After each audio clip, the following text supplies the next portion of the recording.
अस्सलाम वालेकुम, मैं आपको खुश आमदीद कहता हूँ 50 मिनट में। मौलाना हाली ने इरशाद फरमाया कि वो नबियों में रहमत लक़ब पाने वाला, मुरादे गरीबों की बर लाने वाला, उतर कर हिरा से सूए कौम आया और एक नुस्ख़े कीमिया साथ लाया। अभी 2 ही दिन पहले 12 रबीउल अव्वल का दिन गुजरा है, जो नबी अकरम सल्लल्लाहु अलैहि वसल्लम की विलादत का दिन है।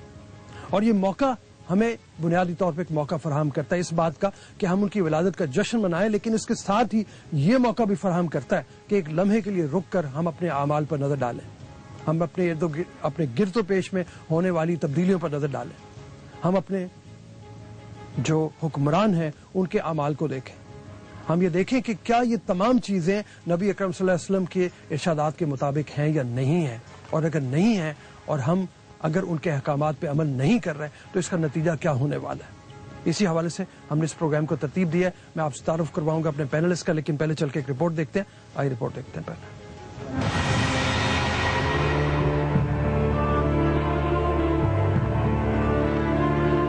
ये रबीउल अव्वल का बाबरकत महीना है। सरवरे कौनैन हजरत मोहम्मद मुस्तफ़ा सल्लल्लाहु अलैहि वसल्लम का यौम विलादत चंद ही दिन हुए गुजरा है, और हमेशा की तरह मुआशरत के असूलों पर, इक़्तिदार के ईवानों पर, इल्म व हिकमत के दरो दीवार पर, यकीनो गुमा की भूल भुलैयों पर, दौलत व दहन के कैसर व किसरा पर बहुत से सवाल छोड़ गया। कहाँ उस मौलाए कुल खत्म रसूल का क़यादत व हुक्मरानी का दर्स, और कहाँ आज हमारे सरों पर मुसल्लत अहले हकम की बदउनवानियों की दास्तानें। कहाँ उस दानाए सुबुल की इंसाफ पसंदी का दर्स, और कहाँ अकाबरीन उम्मत मुस्लिमा की सुहाने रूह हवस। इंसानी जिंदगी का कोई गोशा ऐसा नहीं, फिक्र अमल का कोई दरीचा ऐसा नहीं, जहाँ हजूर पाक सल्लल्लाहु अलैहि वसल्लम का उसवा हमारी रहनुमाई नहीं करता। इंसानियत का बुलंद तरीन दर्जा है कि मफ्तू अक़वाम को जबरन मुती नहीं किया। अरफा तरीन मकाम है कि बदतरीन दुश्मन के लिए भी कलमे खैर कहा। अजमत तो ये है कि आजिज़ी और इनकसारी का अहाता शायद दो आलम भी न कर सकें। इनफरादी जिंदगी है या हुकूमत साजी, आइली मसला है या कोई जज्बाती सूरत हाल, हर शोबा है जिंदगी महज इनके असूलों से इबारत नहीं, बल्कि उन असालीब पर अमल पैरा होने से मुज़य्यन है। सवाल ये है कि क्या हमने उनके उसवा को भुला दिया? क्या हम इसीलिए हुकूमती अशराफिया की बेहिसी पर फकत सर फोड़ सकते हैं? जी, हमारे साथ तशरीफ फरमाए साहिबजादा हामिद रजा साहब, रहनुमा मरकजी जमीयत उलमाए पाकिस्तान। आपके साथ हैं अल्लामा मोहम्मद हुसैन अकबर साहब, आलिम दीन है, मोहतरम मिनहाजुल हुसैन, और सबसे आखिर में इब्तिसाम अल्लाह ज़हीर साहब, आलिम दीन है, अहले हदीस मकतब फ़िक्र से ताल्लुक़ रखते हैं। अल्लामा साहब, मैं आपसे अगर शुरू करूं, बहुत सी बातें हमने सवाल उठाए इसमें, मतलब आज का दिन अगर इस महीने को हम देखें, बहुत कुछ सोचने पर हमें मजबूर करता है। हम उम्मती होने के दावेदार तो हैं, लेकिन क्या हम उम्मती हैं, और क्या हम अपने आमाल से कुछ और साबित तो नहीं कर रहे? ये मुनाफिकत जो हमारे अंदर है, ये हमें कहाँ लेके जाएगी? और अगर उस जो इरशादात नबी हैं रसूल अकरम सल्लल्लाहु अलैहि वसल्लम के, उस पर अमल दरामद नहीं होते तो अंजाम क्या होगा? हमने कभी सोचा इस बारे में? इसके बारे में फरमाइए। बिस्मिल्लाहिर्रहमानिर्रहीम। बहुत बहुत शुक्रिया।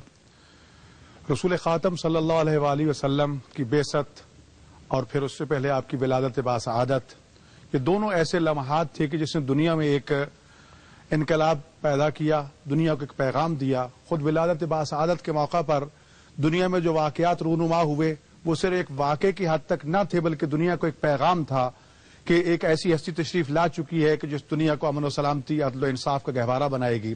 जिन सवालात की तरफ तवज्जो दिलाई गई है, यकीनन एक उम्मती होने के हवाले से हम उस वक्त तक सच्चे उम्मती नहीं बन सकते। एक मुसलमान होने की हैसियत से उस वक्त तक हम मुसलमान नहीं बन सकते जब तक रसूल ख़ातम सल्लल्लाहु अलैहि वसल्लम का जो हमने कलमा पढ़ा है, ला इलाहा इल्लल्लाह मुहम्मद रसूलुल्लाह, हकीकत में ये अहद व पैमा किया हमने अल्लाह के साथ भी, रसूल खुदा सल्लल्लाहु अलैहि वसल्लम के साथ भी।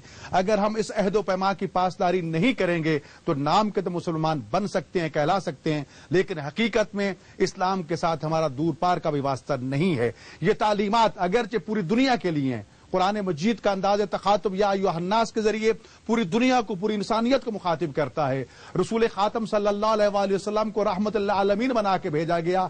आलमीन का अहाता करती है आपकी रहमत, لیکن خاص طور پر مسلمانوں پر اس لیے فرض ہے کہ ہم نے آپ کی رسالت کا کلمہ پڑھا ہے. آپ کی تعلیمات پر اگر ہم عمل نہیں کریں گے تو کیا ہندوؤں سے ہم توقع رکھیں, کیا مشرکین سے توقع رکھیں, کیا یہودیوں عیسائیوں سے توقع رکھیں کہ وہ آپ کی سیرت پر عمل کریں؟ یقیناً وہ کریں, لیکن سب سے پہلے ہم نے خود عمل کرنا ہے. اور یہ یاد رکھیے, قرآن مجید نے جو رسول خاتم صلی اللہ علیہ وآلہ وسلم کی زبان اطہر سے ہم تک پہنچا ہے, اس نے سابقہ اقوام اور انبیاء کے جو تبلیغات کی نافرمانیوں کی صورت میں انجام کو ذکر کیا ہے اور مختلف قوموں پر عذاب کی صورتوں کو ہم تک پہنچایا ہے. وہ پہنچانے کا مقصد یہی ہے کہ دیکھو, اگر آپ نے بھی اپنے رسول خاتم صلی اللہ علیہ وآلہ وسلم کی تعلیمات کو مشعل راہ نہ بنایا, اس پر عمل نہ کیا, تو تمہارا انجام بھی اس سے مختلف نہیں ہوگا. آج ہم قدم قدم پر مختلف مصائب سے دوچار ہیں, مختلف حالات کا ہمیں سامنا کرنا پڑ رہا ہے, لیکن افسوس کہ ہماری سوچیں منجمد ہو چکی ہیں, ہم حور پرستی کا شکار ہو چکے ہیں. اور اس میں جو بنیادی کردار ادا کرنا ہے, اگرچہ اس تربیت اور اس اصلاح کی ضرورت نیچے سے اوپر تک اور اوپر سے نیچے تک کرنے کی ضرورت ہے, لیکن جن کو ذمہ دار ٹھہرایا گیا رسول خاتم صلی اللہ علیہ وآلہ وسلم کی زبان اطہر کے حوالے سے کہ اگر میری امت کے دو گروہ ٹھیک ہو جائیں, پوری کی پوری سوسائٹی ٹھیک ہو جائے گی. ایک علماء اور ایک امراء, یعنی دانشور اور جو حکمران ہیں, اگر یہ دو طبقے ٹھیک ہو جائیں اور یہ قرآن و سنت کی تعلیمات کو نہ صرف یہ کہ لوگوں تک پہنچائیں بلکہ لیما تقولون ما لا تفعلون, وہ کہتی کو جو تم خود نہیں کرتے پہلے خود کر کے دکھائیں. کیونکہ رسول خاتم صلی اللہ علیہ وآلہ وسلم کا اسوہ حسنہ یہ ہے کہ کہنے سے پہلے کر کے دکھایا, پھر حکم دیا, اور اسی کو آپ کی سنت کہا گیا کہ آپ کے عمل کو دیکھ کے صحابہ کرام رضوان اللہ علیہم نے اس پر عمل کیا. تو ضرورت اس بات کی ہے